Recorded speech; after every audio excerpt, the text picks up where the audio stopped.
Assalamualaikum dan selamat sejahtera. Cikgu nak tanya, ais dalam cawan ni terapung ke tenggelam? Ya, terapung. Bola besi ni?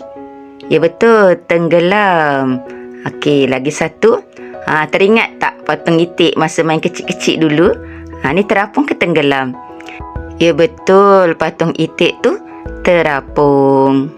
Yang ni pula, nampak tak? Satu tenggelam, satu terapung. Sebenarnya, objek yang tenggelam dan terapung ni berkaitan dengan konsep apa ya?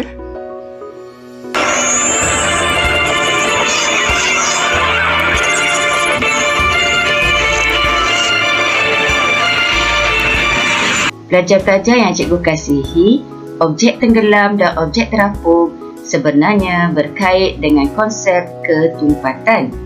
Dalam video kali ini, kita akan teruskan belajar bab 1, pengenalan kepada penyiasatan saintifik 1.5, ketumpatan.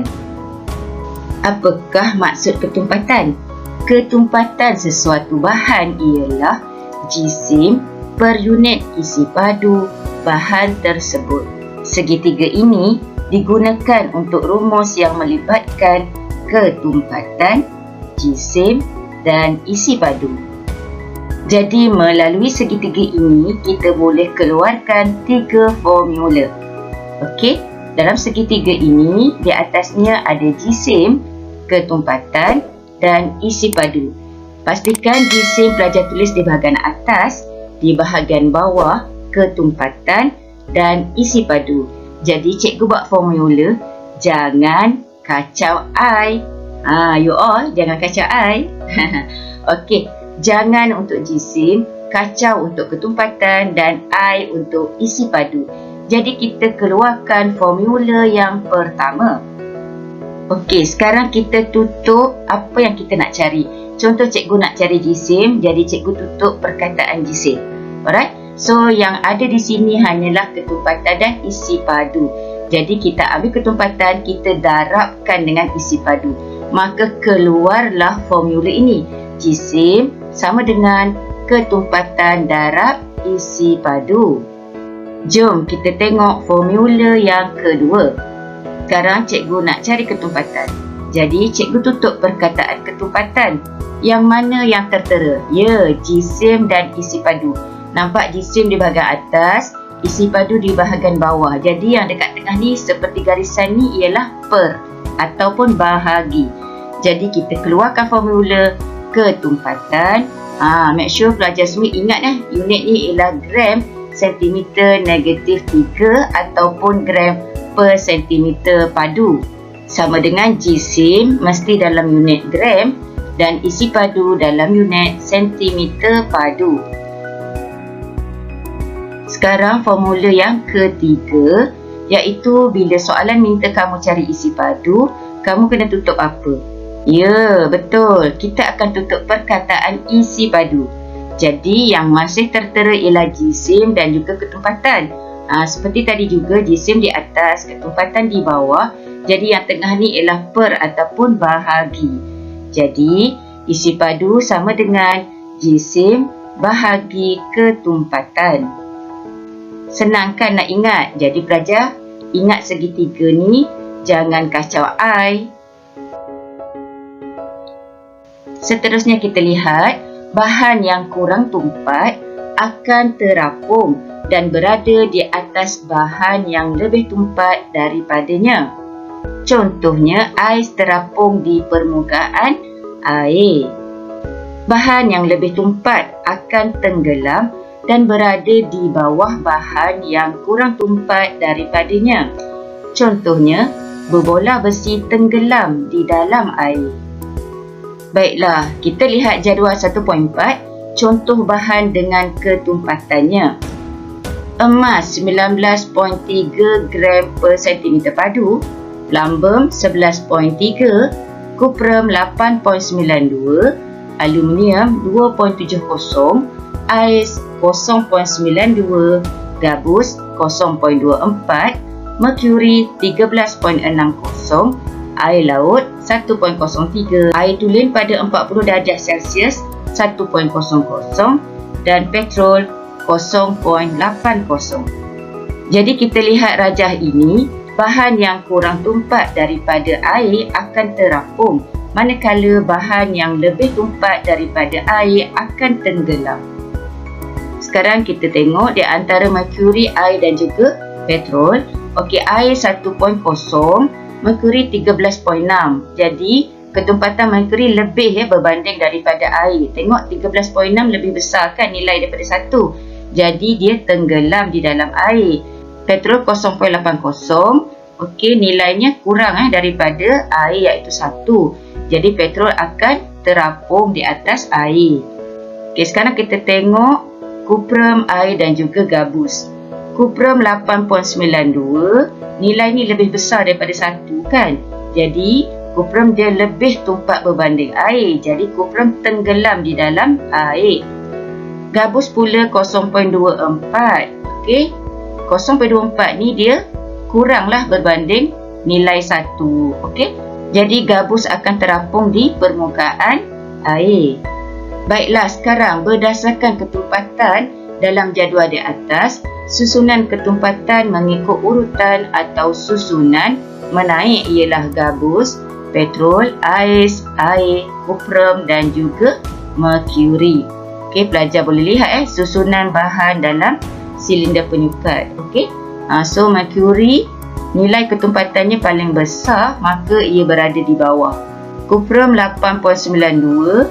Okey, ianya terapung di atas merkuri tetapi tenggelam di dalam air. Ais pula 0.92. Okey, kurang ketumpatannya berbanding air. Jadi ais terapung di permukaan air.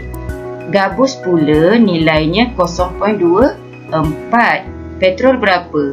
Okey, petrol tadi 0.80. Jadi 0.24 kurang berbanding 0.80. Jadi gabus kurang tumpat berbanding petrol. Jadi gabus terapung di permukaan petrol. Sekarang kita lihat pengiraan ketumpatan dengan menggunakan rumus. Tadi kita dah belajar kan rumus ni. Contohnya, sebuah silinder penyukat berjisim 230 gram. Okey, setelah 50 cm padu cecair X dituang ke dalamnya, jisim silinder penyukat dan cecair X menjadi 320 gram. Berapakah ketumpatan cecair X? Okey, jisim silinder penyukat yang kosong yang tak ada apa-apa 230. Bila kita tuang 50 cm padu cecair X, jisimnya menjadi 320. Jadi dia tanya berapakah ketumpatan cecair X. Okey, inilah cara penyelesaiannya. Kita cari dulu jisim cecair X, iaitu 320 gram tolak 230 gram. Kita dapat 90 gram. Now kita cari ketumpatan. Okey, cikgu dah ajar bila nak cari ketumpatan kita tutup ketumpatan ni. Bila kita tutup ketumpatan, jadi kita nampak jisim bahagi isi padu. Jadi formulanya jisim dalam minit gram bahagi isi padu dalam sentimeter padu. Jadi 90 gram yang atas ni bawa turun ke bawah, 90 gram bahagi 50 cm padu. Daripada soalan tadi. Okey, so 50 cm padu, maka jawapannya ialah 1.8 gram per sentimeter padu. Seterusnya kita lihat menentukan ketumpatan objek dengan menggunakan kaedah sesaran air. Ketumpatan objek tidak sekata boleh ditentukan dengan menggunakan kaedah sesaran air. Kaedah sesaran air ialah kaedah yang digunakan bagi menyukat isi padu sesuatu objek tidak sekata. Okey, pelajar boleh lihat di sini isi padu batu, isi padu air yang dikutip dalam silinder penyukat iaitu sebanyak 46 ml. Bila kita letakkan batu ke dalam bekas ini, maka air akan keluar, right, dan dikumpulkan di dalam silinder penyukat. Jadi 46 ml inilah isi padu batu. Inilah yang dikenali sebagai kaedah sesaran air. Sekarang kita lihat perbezaan ketumpatan dalam kehidupan seharian. Ini adalah fenomena yang berkaitan dengan perbezaan ketumpatan.